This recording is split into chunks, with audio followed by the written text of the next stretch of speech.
desperate, at the time I was 17, 18, unemployed, and I was desperate to get a break. And I knew that if I did get a try, I would grab the chance. I think it was always going to be boxing. The minute I stepped into the gym as a 10 or 11-year-old, boxing just took hold of my heart straight away. I love everything about the sport of boxing.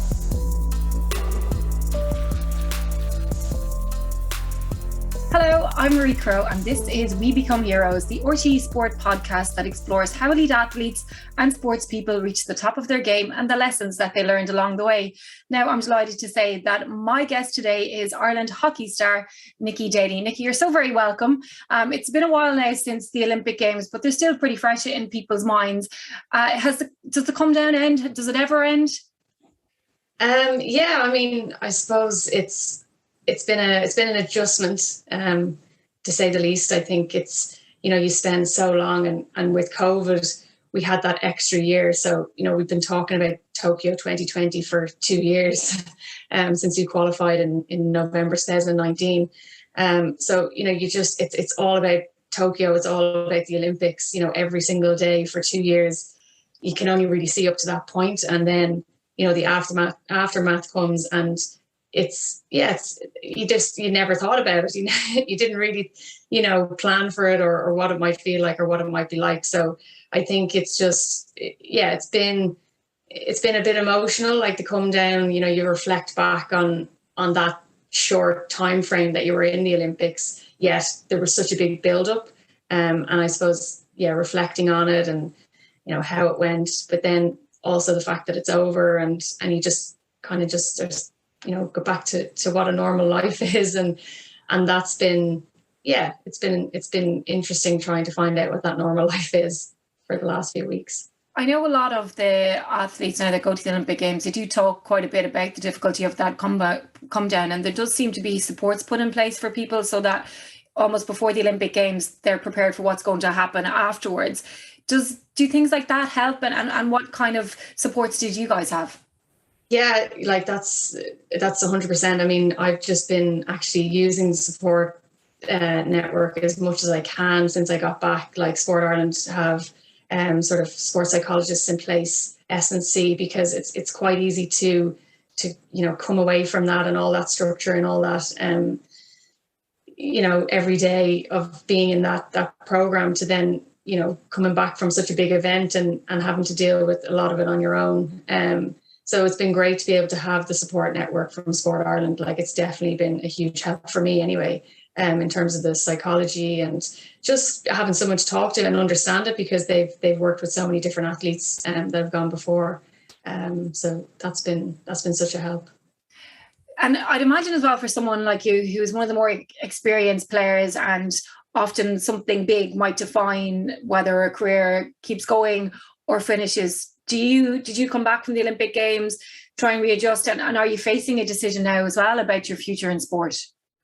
Yeah, absolutely. Like, it's been, for me, obviously I've been in the team now for 12 years and the Olympics was always sort of the goal to get there. And, it took us 12 years, well, it took me 12 years anyway to get there. And I think I've always seen the end of the cycle, like the age that I'm at, the time I've spent in the program, as coming to the end. And I'm sort of in that process now of figuring out like what the future holds. I think it's good to take the time, post the Olympics, when emotions are a little bit all over the place, to kind of really assess, where I am in my life and in my hockey career. And I think I've just been taking that time since I got back from the Olympics to figure all that out. So anyone that's got to know you since hockey really catapulted into people's consciousness a few years ago knows that you have a lot of interest as well outside of hockey, which has been pretty fascinating, seeing a woman involved in motorsport and hearing your story and the life that you've had in that as well. Does it help when you have other things as well that you're interested in? Like, I think it's fair to say, Nicci, hockey doesn't define you. Yeah, absolutely. Like, I've always loved the fact that I've had other interests, and, motorsport's been a passion just as much as hockey has been, sort of for my whole life. Growing up in a motor racing family, it was just in me from a very young age. And I think one of the things that, and I did I was so into hockey at one stage where it was like, God, I have nothing else. Like if I don't sort of start to explore other options, and that was when I really started to kind of explore the motorsport side, especially when we didn't qualify for Rio that time in 2015. I decided I would go and explore this other passion, and it was probably the best thing I did, because you realize there's a lot more out there, and there's other opportunities out there as well. And I got to meet a whole new network of people that and I learned a lot more about myself in a different capacity of just hockey. So yeah, having other outlets is definitely helps then as well when it comes to sort of the transition phase, or if things aren't going too well with hockey, you can have that sort of break away and focus on something else. Yeah, it sounds like it's such an important part of being a sports person, just having those other things that you can turn to when time gets tough. Right, I'm going to get into my questions now, Nicci. So trip down memory lane for you. Just can you tell me first your earliest memory of sport? I was thinking about this one, and like my earliest memories are obviously like probably watching my dad race in Mondello Park, because that was where I spent my weekends from the time I was born. So I do remember that. Like other memories I have then are probably watching Formula One on the TV with my dad. And then like it was either Manchester United on the TV that we were watching, or it was Formula One. So probably earliest memories, of sport in that general sense is probably racing and watching Manchester United. But for me playing sport was probably, kicking football in the schoolyard with the lads in primary school is probably my earliest memory of playing sport. So who were your heroes then when you were growing up? Well, like obviously my dad, my uncle, I was just so inspired by what he achieved, getting all the way to Formula One. I thought that was, incredible. And then probably like the likes of Eric Cantona was one of my heroes. I was a big Manchester United fan when I was younger. And that team, Eric Cantona, Roy Keane, all those guys during that era were, probably my biggest heroes then. So I know that like hockey is obviously what we associate you with now, but were there other sports that you were interested in and played when you were young? Yeah, I absolutely loved everything. Anything I put my hand to, I was, hand up, I'll do it. It was, I loved sport. In primary school, I played, just football in the schoolyard, but then we got introduced to Gaelic football in 5th class. And I just was like, I didn't come from a GAA background, hadn't watched it, didn't know anything about it, but I was like, this is brilliant. It's like football, but you can hold it and you can run with it. And it was real free flowing sort of game. And I just took to it straight away. And I played everything in school, like we had quick cricket at one stage. We were a very small primary school, but, we had a principal who wanted to kind of introduce as many sports as possible. And that just suited me down to the ground. So, but yeah, I think, Gaelic football probably became the prominent one then, because there was a team outside of school that I started to play with in my local club, and it just brought a whole new meaning to sport, I think, at that stage for me. So when did you realise then that you were good at sport, that you had some talent for it? I think when I started playing Gaelic with the club, and then I left and I went to secondary school, and I was still playing Gaelic football, and they'd created this under 14 team. And we were very new. It was a new team. We weren't, in any sort of a high division or league or anything like that. But I remember getting a trial to go for the Dublin under 14 Gaelic team. And then I made the team. And that was the first time that was like, okay, this isn't just like kicking ball in the schoolyard, or, kicking ball with just my friends in school at a local team. That was the first time I'd really kind of, I'd seen it as maybe a big thing or a big team that I got to play on. So I think that was probably the first time that I'd made sort of that recognition that, oh, this is kind of a big deal. Like, what were you dreaming of then, though, from a sporting point of view? Like, when we obviously have the can't see, can't be, and I think it's been a phenomenal success when you think of young girls dreaming now of following in certain people's footsteps. What did you want to be from a sporting perspective? I think I didn't really have a set goal, you know, like I didn't get on the under 14 Dublin team and think, oh, I want to play for Dublin seniors or anything like that. And, you know, at under 14, I'd just been introduced to hockey now at this stage as well. And I'd never heard of hockey before. I was actually really reluctant to play the sport and real stubborn. Like my mom would tell a story about how I just, you know, didn't want to learn it, didn't want anything to do with it. Because like I was so into Gaelic football, but again, I didn't understand sort of the pathway, or I didn't understand that there was an All Ireland or anything like that, because I didn't come from a family who spoke about it or watched it or anything like that. And really, like, what I really wanted to be was probably a racing driver. But, you know, my dad passed away when I was 14, so that didn't become an option for me after that point. But so I just loved sport. And, you know, I was probably had quite a bit of natural talent that I just took to things quite well. And it was more just I wanted to keep playing it because I really liked it. And whatever it kind of led me to do, that was, I think that's the way it sort of panned out for me. I didn't really have these aspirational goals, not until anyway I got to maybe 20, whenever I got introduced to the senior women's team, hockey team. And I had a meeting with the coach at the time. And it was at the time where I had to make a decision. Am I going to keep playing football with Dublin? Am I going to, you know, go and join the national team for hockey more seriously? And, you know, that conversation, he mentioned the Olympics. And, you know, all I remember from the conversation is my name and the Olympics in the same sentence. And that stuck with me. And that was the first time it was like, whoa, I could, you know, could I actually become an Olympian? Like, could this be real? Because at that time, I had no idea that hockey was an Olympic sport. I didn't, you know, I was so sheltered maybe in terms of my knowledge of sport at that stage. So we just didn't have it though. Like, you know, it wasn't there to be seen. We didn't, you know, there wasn't hockey teams on the telly, or Gaelic football finals were rare enough even to see back then. It's mad really when you think about it, that like it's not that long ago and those pathways, they weren't visible, but yet you've had a career now where you have completely, you've been so central to the evolution of women's sport and the Can't See, Can't Be campaign. And like it's such a short space of time. I find it really hard to get my head around it, that there's all these girls now who grow up wanting to be you, yet you grew up not knowing who you wanted to be because you couldn't see anybody. Yeah, it's crazy. Like, and I think that's maybe why I love the whole women in sport thing as much as I do, because it wasn't there when I was growing up, you know. And if anything, I just wanted whatever my brother was doing, I wanted to do what he was doing, and he was a year ahead of me. So, you know, and the school we were in, every second year we were in the same classroom because it was 2 classes in one. So I was playing on the same team as him, you know, for Gaelic football and football in the schoolyard. And then he joined a soccer team, you know, Leicester Celtic, and I wanted to play on. I was like, can I play? And they're like, no, I'm sorry.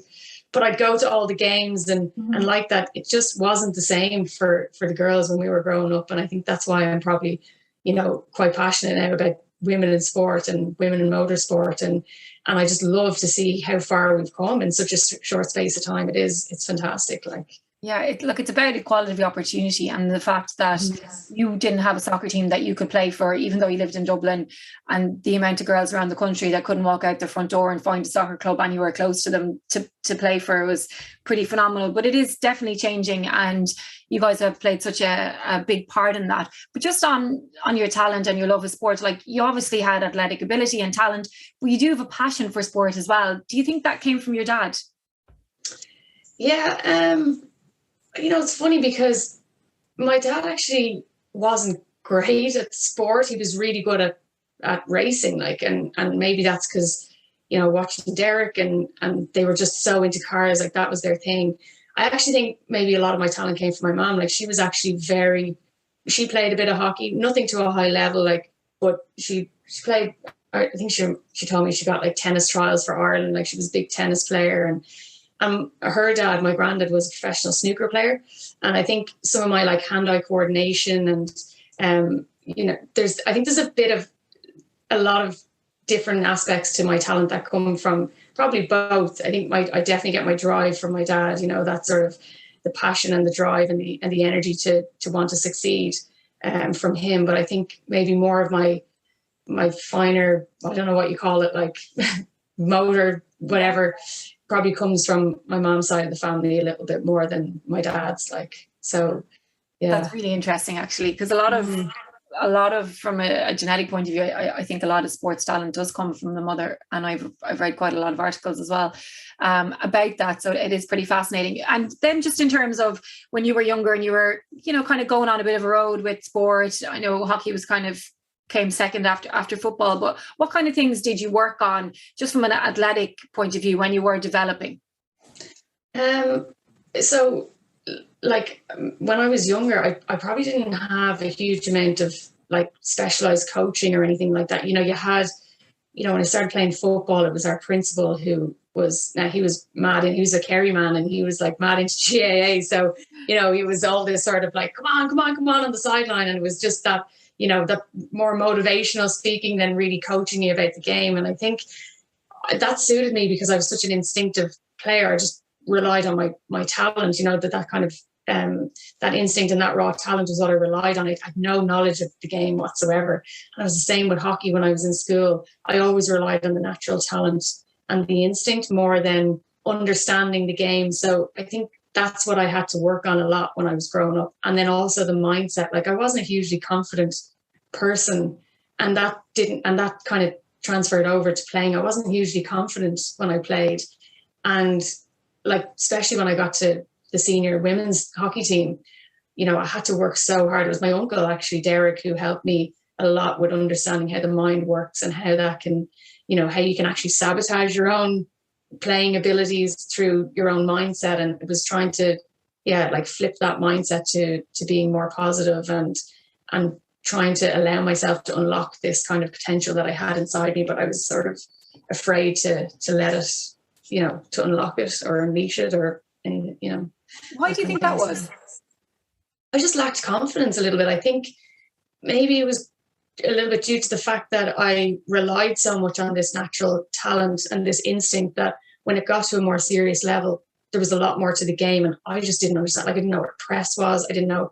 And it's funny, like, because I would like to think that I read the game quite well and I understand the press quite well. And it took me a while to get to that point. But initially, you know, like, I didn't have a huge amount of coaching. I didn't play club hockey. I didn't, you know, it was just, I was on a bit of a, you know, this path that I wasn't really developing a huge amount, but I had this enough natural talent to get me to where I needed to be. But once you got to sort of the highest level or that like international level, then I started to realize, okay, I actually don't know a huge amount about this game. I'm just here because I'm naturally skillful or naturally athletic or anything like that. And I think that maybe where the confidence then dipped a little, because I was like, oh, I don't know this.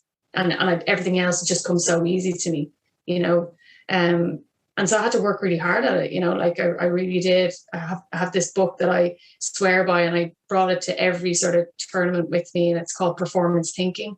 And I just, I'm quite into that now, like understanding the mind and how it works and how it can feed your performance. So that's also quite interesting as well, because so many people have that natural talent, and you know, you hear all these stories, oh, that guy or girl, they were the most talented player that I ever saw, but they didn't put the work in afterwards when they got to that level. So you had enough of an awareness that you needed to put in that work, and that you did put in that work to be able to succeed at that level. Was there a moment when you thought, right, I belong here, like I can make it, this is the level that I'm at, I'm at the top level here? Yeah, and it all ties into this sort of mindset thing, definitely, in the confidence, because I remember in 2011, right? So I got my first cap for Ireland in 2010. And in 2011, we played, it's called Champions Challenge, and it was in Dublin. But at the time, you had a squad of 18, but only 16 played, right? So, and you could change players for different games. And I was always, you know, that first year and a half to nearly 2 years, I was the player in and out of selection all the time. You know, and this is where I was kind of like, okay, yeah, I haven't really got it all together here, because I'm always in and out or whatever. And I remember sitting in the stand watching one of the games we were playing against South Africa, and we got thumped like 4-0. And I was watching these players and I was just like, God, I'm never going to be able to do that. Like, you know, I'm never going to get to that level. Like, God, they were so fast. They look so skillful and everything. And then, that was when I suppose I was starting to recognize that I had a lot more to do and a lot more to learn and a lot more growing and developing to do. And then when I started to put all this work in, we went to the Rio qualifier in Valencia in 2015, and we were on such a progression. Like the trajectory was like just going up and up and up for the Irish women's team, and we topped our group in that. But the opening game against South Africa, again, it was the same team that I had watched in 2011 and thought I can never play to that level. And I scored this goal, and they termed it or coined it a wonder goal, and it really was. It was a great goal, but the deeper meaning of it for me was that like I'd finally unlocked my potential. It was like, yes, I can do this on the international stage. And that was sort of the turning point for me to really give me that satisfaction and the feeling of I can do this. And that was, I needed to unlock it. I needed to do it in an international game, in a big game, in an important game, to kind of give me that validation that I was good enough and I could do it. So, and it just so happened to be against that team that I was looking at, 4 years earlier and going, oh no, we can never get to that level. Like, so it's interesting, Class to have that benchmark as well, like to be aware of that moment and to be able to kind of draw from it and understand as well that whatever you're doing is working it and you're moving in the right direction. So what about setbacks then? For you, what was the biggest setback that you had to overcome? I suppose, losing my dad at 14 was a big, big change in my life. And that was obviously the biggest setback, how to overcome that with somebody who, I'd looked up to for so long, and he was sort of a hero of mine. He was a hero of mine anyway.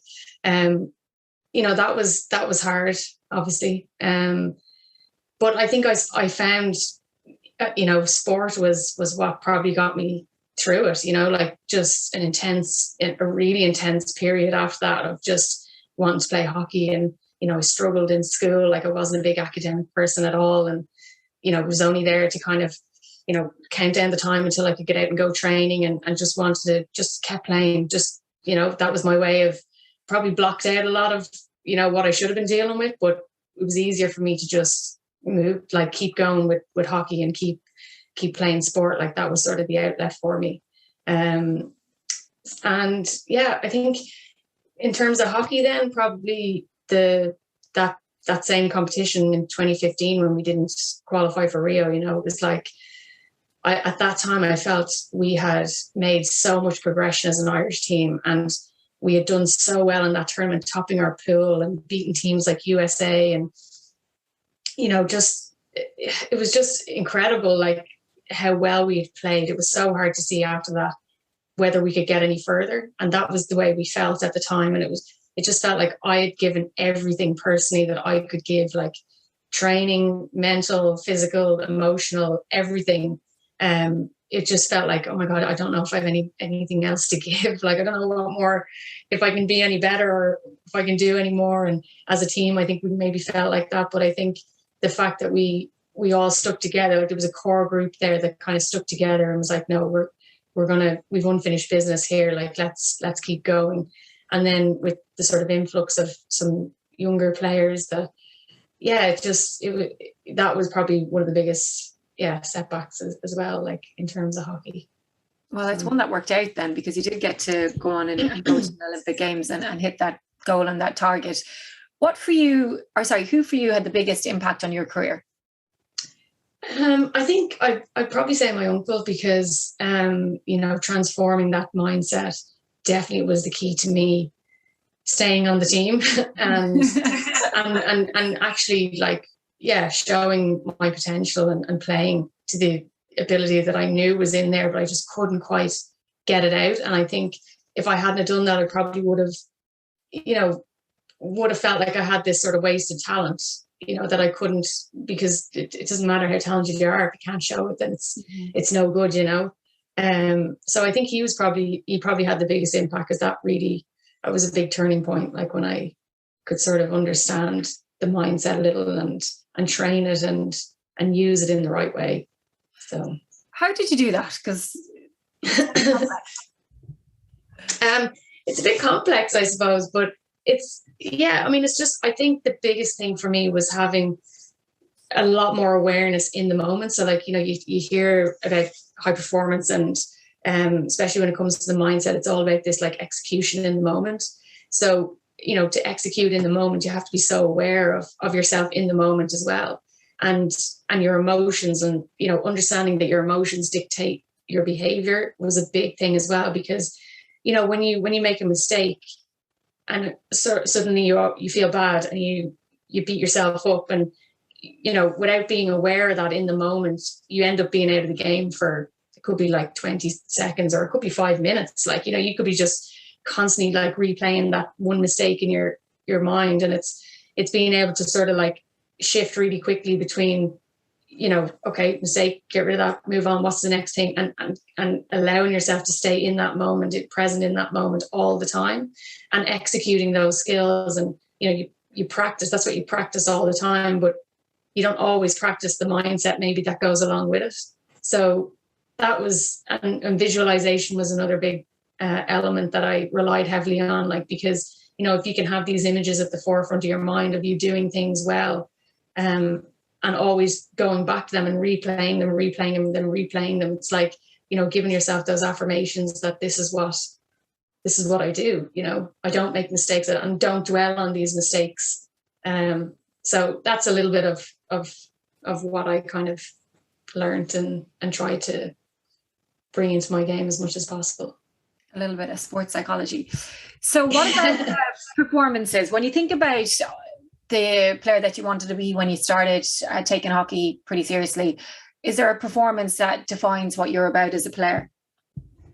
I'd like to think that, when I played well, I was somebody who, used my, attacking skill set, which was like eliminating and creating play and creating that impact using my skills. And, also then, because I had worked so hard at developing this other side of the tactical side of the game, reading the game really well and intercepting balls, just being able to kind of understand what the opposition were trying to do and negate that maybe by positioning and helping the players in front of me position to stop them from being a threat. And so, yeah, like when I felt I read the game quite well, created play, impacted the game with an attacking, fast style of hockey, that was probably me at my best. I didn't really score a huge amount of goals, wasn't really more my thing. I think I preferred the sort of creating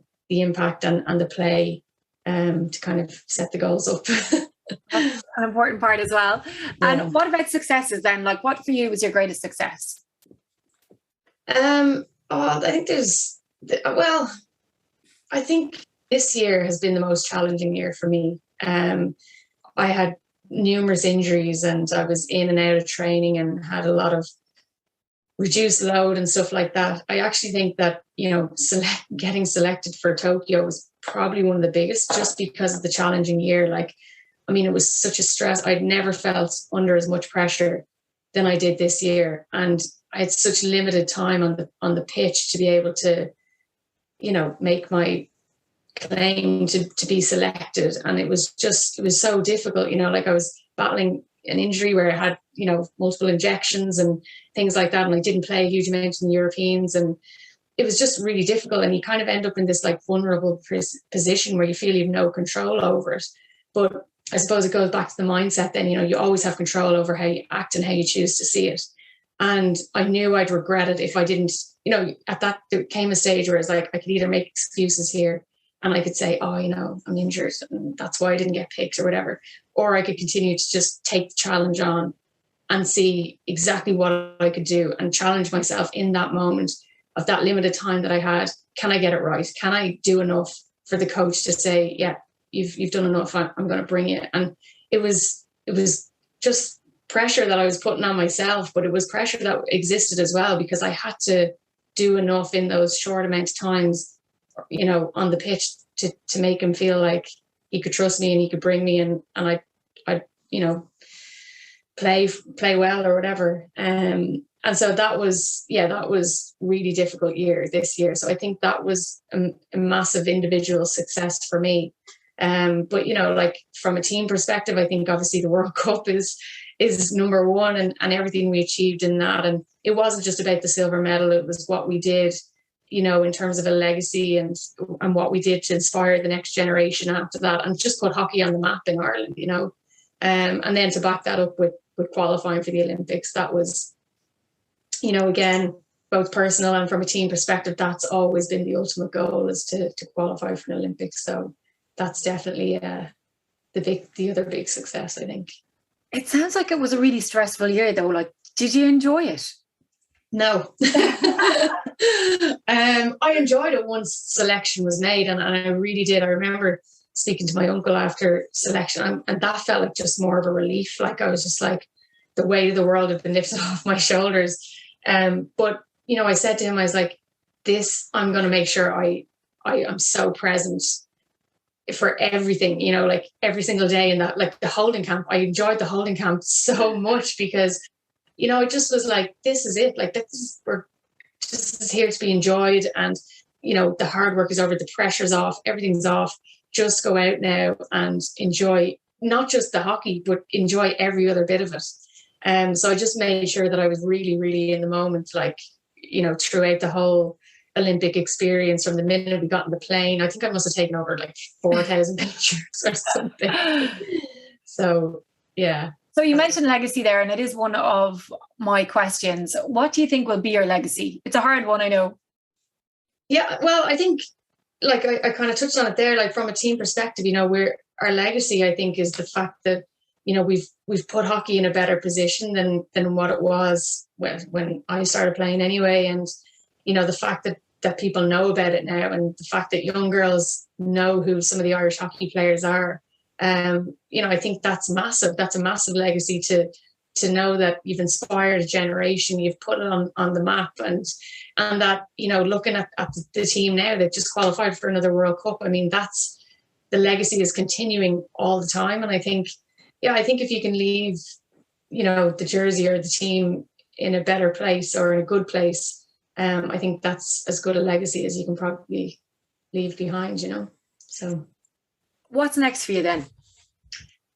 Oh God, that's the toughest question you've asked.